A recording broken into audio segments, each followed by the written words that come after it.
Have you ever heard of a lung infection caused by a fluke, a tiny parasitic worm that comes from eating undercooked crab or crayfish?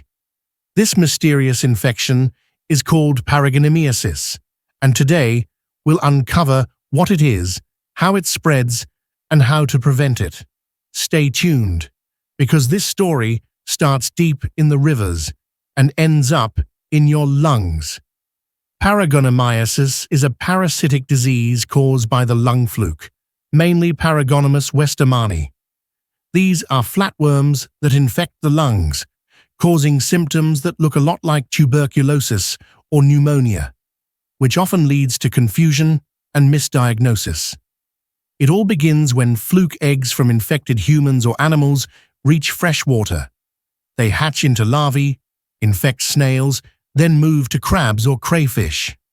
When people eat these shellfish raw or undercooked, the parasite enters the body, traveling from the intestine through the diaphragm and settling into the lungs. Once inside the lungs, these parasites can live for years. Common symptoms include chronic cough, chest pain, blood-stained sputum, mucus, shortness of breath. Sometimes, if the worms migrate to other organs, like the brain or skin, it can cause seizures, headaches, or lumps under the skin. Doctors usually diagnose paragonimiasis by identifying eggs in sputum or stool under a microscope, chest X-rays or CT scans showing lung lesions, serological tests to detect antibodies.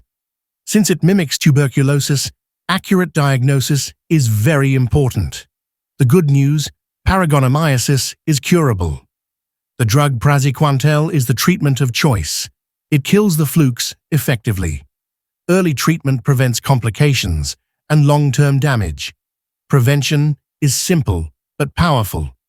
Always cook crab or crayfish thoroughly before eating. Avoid raw seafood dishes in endemic regions. Promote safe food handling and hygiene practices. Paragonimiasis is most common in East and Southeast Asia, especially in China, Korea, the Philippines, and Thailand. But travelers and seafood lovers everywhere should stay aware. So remember, enjoying seafood is great, but always cook it safely. Paragonimiasis may be rare, but awareness is the best protection. If you found this video helpful, hit like, subscribe, and share it to spread awareness. Stay informed, stay healthy with DaddyMedi.